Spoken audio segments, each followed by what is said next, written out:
برنامه نانگال سرخ نگاه میکنید، مجله اجتماعی سیاسی که به زبانهای انگلیسی و فارسی روی کانال جدید پخش میشه. سلام به همگی، من مریم نمازی ام و من فریبرز پویا هستم. در برنامه این هفته مصاحبه‌ای داریم با کینا ملک، نویسنده، در رابطه با بحران مهاجرت در اروپا.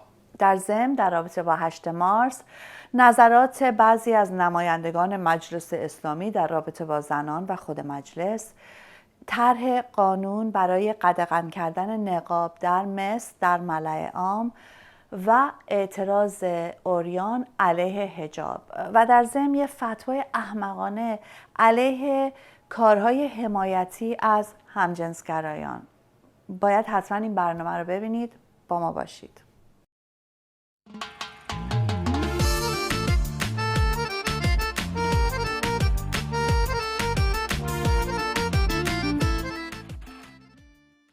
هفته گذشته روز جهانی زن بود. میدونیم که در خیلی از جاها اعتراضات مختلفی صورت گرفت، تظاهرات‌های زیادی بود و خب مسلماً روزی بود نه به خاطر اینکه تمرکز بشه روی ستم علیه زنان که یه چیز هر روز است، ولی یه روزی بود برای تمرکز روی مبارزه برای حقوق زنان و تاریخاً هم ربط داره به این مبارزه. در سال 1908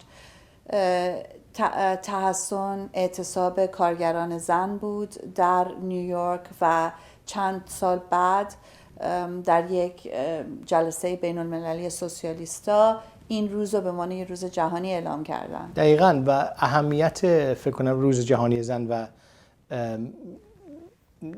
گرامی داشته اعتراض و مقاومته و نشون دادن این و انعکاس دادن این مقاومت مهمه. شما میبینیم مثلا توی سازمان‌های بین‌المللی دولتی الان رسم شده که روز جهانی زن رو در موردش یه کلمه میگم، مثلا توی بازار بورس نیویورک اون زنگ شروع معادله و مبادله رو امسال زن‌ها اومدن زدن، یا خانم اردوغان رئیس جمهور ترکیه گفته که بله دفاع کرده از حرم و داشتن حرم سلطانا نقش خیلی خوبی داشته بود، در مورد مثلا آموزشی داشته. اینا رو میشه دید و تفاوت اینو با اون مقاومت رو میشه نشون داد که نکته اصلی گرامی داشته روز جهانی زن روز مقاومتشه. ولی مسخره ترین چیز این بود که آیت الله خامنه ای روی توییتر به انگلیسی ایشون حرفای بیخود میزنن و یکی از این حرفای بیخودشون این بود که روز 8 مارس یک توییت دادن که گفتن که پایه فرهنگ غرب اینه که زن رو به عنوان کالا میبینه برای نفع سود مردان و به نفع مردان و خب مشخصا آخرین کسی که باید از زن و حقوقش حرف بزنه خود آقای خامنه ایه که قوانینش واقعا عمیقاً یه فرهنگ ضد زن و اینکه زن رو به عنوان یه کالا دیدنه. دقیقاً. و این توییت خامنه‌ای نشون داد که جوهر ضدیت با زنها از همین آغاز و رفقا و اطرافیانش. دقیقاً. و خب در ادامه این میبینیم که در خب هفته پیشم در رابطه با انتخابات مجلس خیلی صحبت کردیم. میدونم که بینندگانم خبر یکی از اعضای مجلس رو شنیدن، نادر قاضی پور، که فیلم برداری ازش شده که گفته جای در مجلس جای فکر کنم الاغ و زن نیست و واقعا نشون دهنده دیدگاه هم جمهوری اسلامی و خود این مجلس به زنانه. دقیقاً. اگه تمام مجلس جمهوری اسلامی پر از الاغ بود، حداقل قوانین دفاع از حیوانات اونجا واقعا بهتر بود، اجرا بود. این مجلس نیست، مسجده و مسجد عقب مونده ترین قشر جامعه است. یکی از اعضای سابق مجلس که این دفعه رأی نگرفت داشت میگفت که خانم سکینه عمرانی میگفت که مجلس اسلامی مثل مسجده برای ما اول وضو میگیریم بعد میریم نماز میخونیم و خب دقیقاً هم مشکل هم اینجاست که این مثل مسجد قوانین مذهبی داره تحمیل میکنه روی جامعه و عمیقاً تا ته همه وجودش ضد زن و ضد بشریه. و خب از این خبر میریم به یه خبر نسبتاً بهتر و این که در مصر یه لایحه‌ای الان داره در مجلس اونجا داره دنبال میشه که خواهان قدغن کردن نقاب در ملأ عام و در مراکز دولتی. و خب در مصر الان قدغن هست در بعضی جاها، مثل برای دکترا و پرستاران و برای در مراکز آموزشی، ولی خب این میبره توی سطح خیلی اجتماعی تر. و این اشتها برای مبارزه و مقاومت علیه قوانین اسلامی که زنان رو بپوشونن به اشکال مختلف تو کشورهای مختلف وجود داره. این کاملا ربط داره به مبارزه بر علیه حجاب اسلامی و به نظر من قدم مثبتی تو خیلی کشورهای اروپایی هم اینطوری هست و واقعا اینو به رسمیت میشناسن که حجاب و نقاب و انواع اقسام پوشش ها برای زن کاملا یکی از ابزارهای جریانات دست راستی اسلامیه.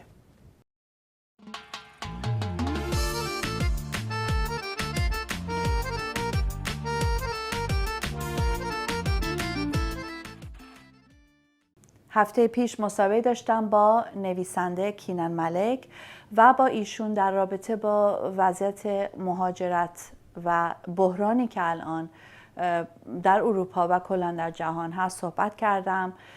مصاحبه نسبتاً بلندیه ولی به نظرم واقعا نکات خیلی مهمی رو مطرح میکنه. امیدوارم خوشتون بیاد. نرین جایی، با ما باشید و این مصاحبه رو نگاه کنید. مرسی. Hi, Kina Malik. Welcome to our program. Well, it's nice to be back. Thank you. I wanted to ask you first and foremost about this, unprecedented migrant crisis that we're facing. What are the root causes of it? Well, the first thing I think is that we call it a migration crisis, but it's as much a crisis of the response as it is about migration. It's the EU's response to migration that has created so many deaths, for instance, that created all the scenes in the Balkans where people are piling up in the Balkans. That is creating a possible humanitarian crisis in Greece. There was a journalist from Der Spiegel magazine, who visited Frontex, which is the European Frontiers Agency responsible for keeping the borders safe, as it were. And he made the point that the language being used there was that of Europe at war. And I think that's part of the problem, is that we see the migration crisis as a kind of war between Europe and the migrants.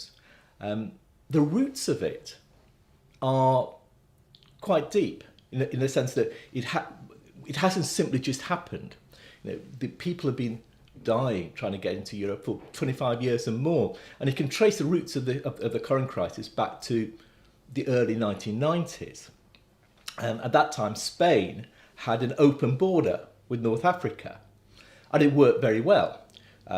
North African workers used to come to Spain largely to do seasonal work, and when there was no work they'd go back, and there was no problem with it.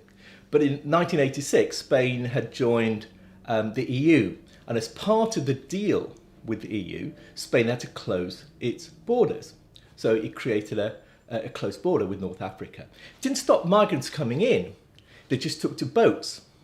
And it's the first time, in fact, that people started taking to boats to smuggle themselves into Europe. And I think it was May 1991, the first bodies were washed ashore. And since then, there have been something like 20,000 deaths in the Mediterranean alone, migrants trying to come to Europe. But what the Spanish approach did was that it provided a template for subsequent EU policy towards migrants. There was EU policies based on three things. There's a kind of three-pronged attack, if you like. The first is to criminalise migrants and treat them as criminals. The second is to militarise border control. So, for instance, NATO is now involved in the Aegean to look for smugglers' boats. And the third thing is to outsource immigration controls, largely to countries of North Africa or of a place like Turkey. So back in the 1990s, the EU paid a huge sum of money to Colonel Gaddafi, so that his security forces effectively became Europe's border police. Now they're paying €3 billion euros to Turkey to ensure that Turkey keeps refugees that come largely from Syria and that they don't enter Europe. So effectively it's outsourcing border controls and relocating Europe's borders outside of Europe. And those three approaches, which began with the Spanish experience, have now become central to the European way of dealing, the EU's way of dealing with migration. But some will say, well, no, it's impossible to allow everyone in. What would your response be to that? Well, there are much larger numbers coming in than there used to be, largely because there's now an arc of conflict, if you like, from Afghanistan to Nigeria, caused by the rise of Islamism, of the Islamic State in particular, of Western intervention, a whole host of different reasons for why civil authority has collapsed in many of those areas, and it has created wars, conflicts, and so there are much larger numbers coming in. But we should not overstate the numbers. 1 million came last year. That's about just over 0.1% of the EU's population. In Lebanon, 20% of the population are refugees. Turkey, with which the EU has done a deal, so Turkey effectively keeps all the Syrian refugees in Turkey. Turkey has over 2 million refugees already. Pakistan has over 1 million. Iran has over 1 million. In other words, some of the poorest countries in the world already host much, much larger numbers than we have in Europe. If the number of refugees in Lebanon, if the same proportion were in Europe, there'd be 180 million refugees in Europe. So that, while the numbers are large, we should be wary of overstating them. If countries like Turkey or Pakistan or the Lebanon or Jordan were to take the same position, the same stance as the EU does, then we really would have a migrant crisis.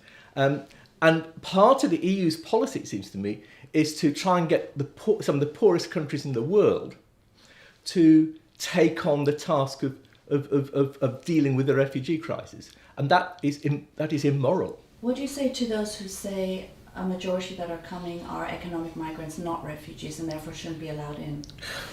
I think the distinction between refugees and economic migrants is often a false one. If you might be fleeing from war and conflict and persecution, you might be fleeing from poverty. It's not as if that you can make an easy distinction between the two and say one person should have the right to come to Europe, the other person shouldn't.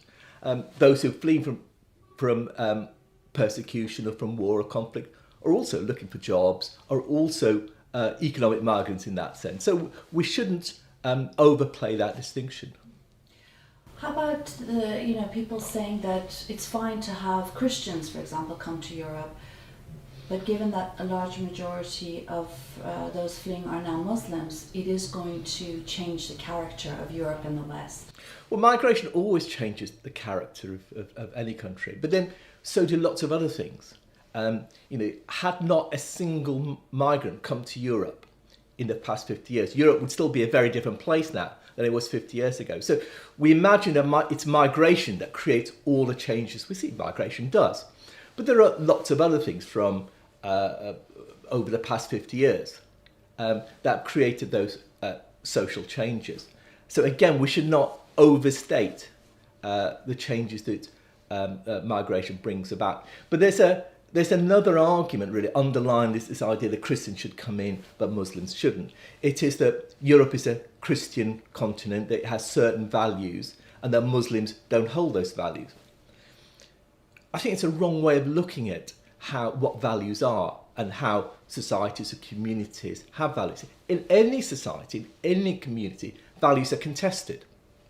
There is no society, no community where there is a single set of values. And that's as true of Europe as it is true, as of Muslim communities. A supporter of the Front National or of Pegida, the anti-Muslim group, would have a very different notion of what constitutes European values than, say, you and I would, or what should constitute European values than you and I would. Similarly, if you take Muslim communities are as diverse and as conflicted in the values they hold as any other communities.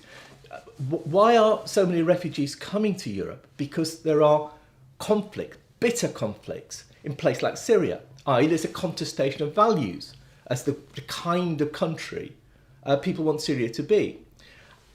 What people call the Arab Spring, the uprisings of people against authoritarian, sometimes Islamist leaders in the Arab world. That was a contestation of values. And it's worth remembering that in that case, in many countries like Saudi Arabia or Bahrain, the rulers were only able to reimpose control because of support from Western governments. So this idea, there's this fundamental distinction between the values of Europe or the values of the West and the values of refugees coming from Muslim majority countries is simply not true. There's a contestation of values. And it seems to me those who argue for allowing Christians in but not Muslims are actually very illiberal and therefore very un-European in the values that they're expressing. What about those who say, well, other refugee waves were different, they were better? You know, this wave is not the same. It's historical amnesia. They should go back and look at how different refugees or groups of migrants were treated. If you go back to the beginning of the last century, when there was a small influx of Jewish migrants into Europe, Western Europe, fleeing from pogroms in the East, there was uproar in Western Europe about Jews coming in. Britain's first Immigration Act, the 1906 Aliens Act, was designed specifically to keep Jews out of Britain. People were talking about Jews as undermining British culture, as undermining British values. There was a debate in Parliament where one MP used quite an extraordinary metaphor. He said, you know, if you have a loaf of bread and you have a small grain of arsenic in it, that's fine. But if you have too many grains of arsenic, then you kill yourself. And that's the metaphor he was using for Jewish refugees coming to Britain. Similarly, when Catholics, we forget how hated Catholics were. Catholics to America, there was a huge uproar about Catholic immigration to America. Catholics were seen actually in much the same way as Muslims are now, that their principal loyalty wouldn't be to America, it would be to the Vatican, that they had a set of values distinct from those of American values. And then you had the post-war migration from the old colonies, European colonies, from South Asia, from the Caribbean, from African countries. And the same arguments about being swamped. If you remember Margaret Thatcher's phrase that Britain would not want to be swamped by people of a different culture. This was said in the 1970s about Asian and Caribbean migrants.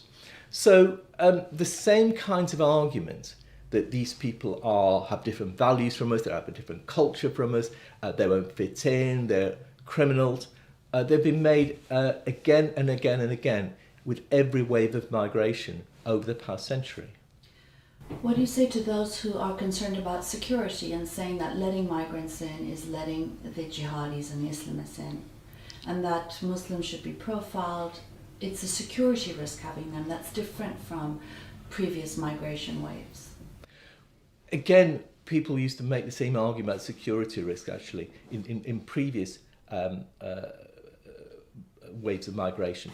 But the point is that it may be that within a group of refugees there are some who are Islamists, maybe there's some who are jihadists.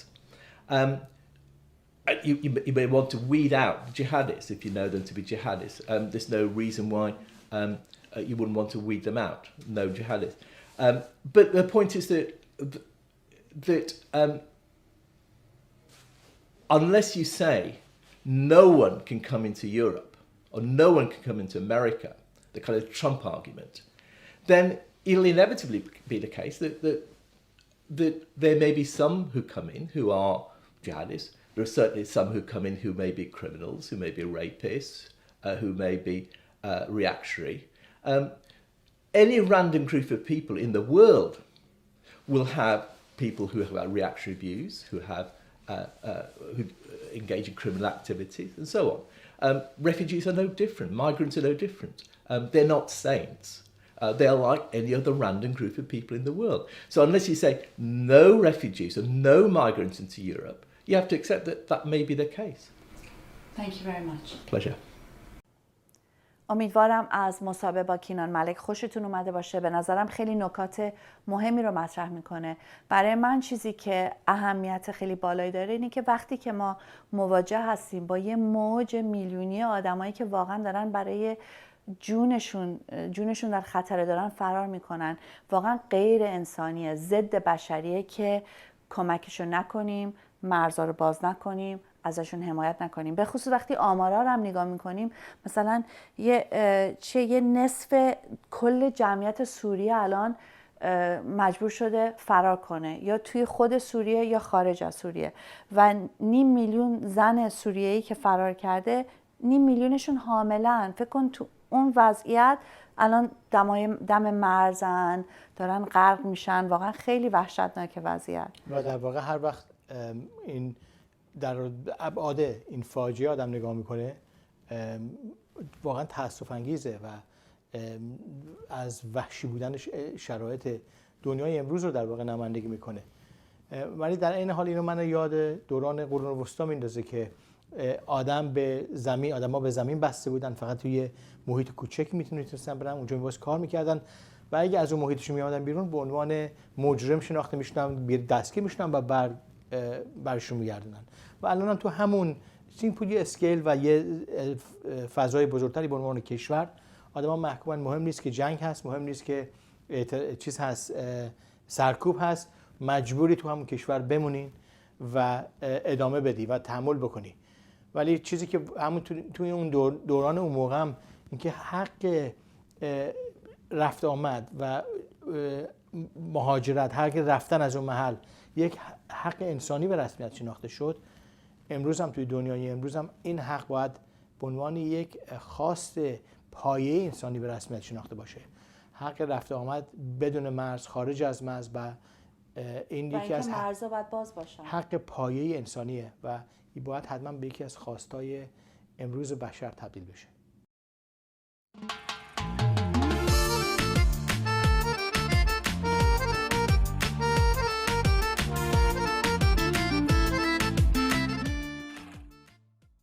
شورای علمای اندونزی اعلام کرده که داره یه فتوا مینویسه، هنوز ننوشته ولی اعلام کرده که داره مینویسه مبادا مثلا ما فکر کنیم که کاری نمیکنه، همجوری نشسته بیکارن، وظایف خودشون رو انجام نمیدن، فتوا بدن. بزنن تو سر این و اون. سرشون خیلی شلوغه، باید همه توجه بکنن که اینا منتظر باشن که این زمین لرزه مهم فتوا اینا بیاد بیرون.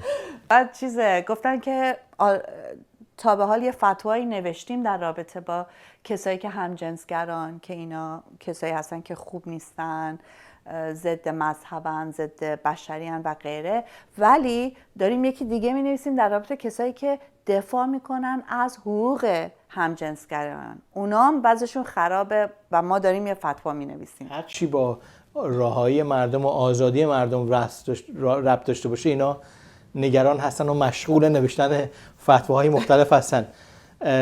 ولی چیزی که مهمه اینه که اینجا چی مهم بود؟ چیزی که مهمه اینه که هیچیش مهم نیست.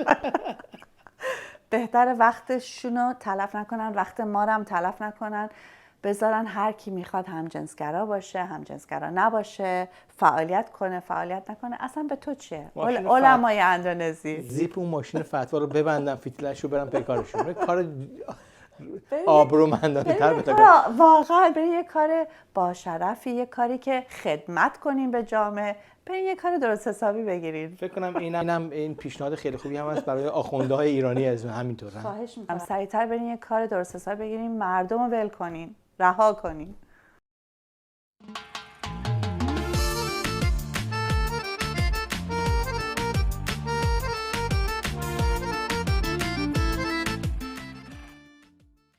لحظه ای از زندگی این هفته، عکسی از اعتراضی که آلیا مجدالمهدی، یک فعال برهنه مصریه که رفت به یه جلسه ای در سوئد که داشتن از حجاب دفاع میکردن و اونجا یک پلاکاردی به دست گرفت که گفت که حجاب ضدیت با زنه و علیه نژاد پرستی نیست، به خاطر اینکه اینجا توی اروپا خیلی اوقات حجاب رو به عنوان سمبل انتخاب زنان مسلمون میبینن. واقعیت این که برای اکثریت زنان جهان یه چیزی که تحمیل شده است نمیبینن و خب به همین خاطر این اعتراض آلیا مجدالمهدی واقعا خیلی مهم بودش. نقش مهمیه. فکر کنم که این خبر توی ایران کاملا آدما لمس میکنن، چون حجاب توی جامعه ایران به وسیله جنایت اسلامی و پلیس اسلامی هر روز و شب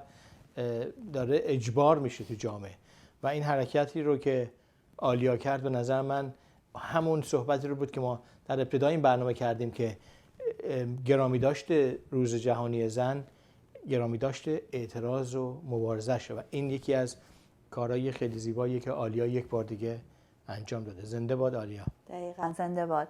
به هر حال رسیدیم به انتهای برنامه‌مون. امیدوارم از این برنامه خوشتون اومده باشه. خیلی ممنون از همه تماساتتون و از طریق فیسبوک، یوتیوب، از طریق توییتر، ایمیل.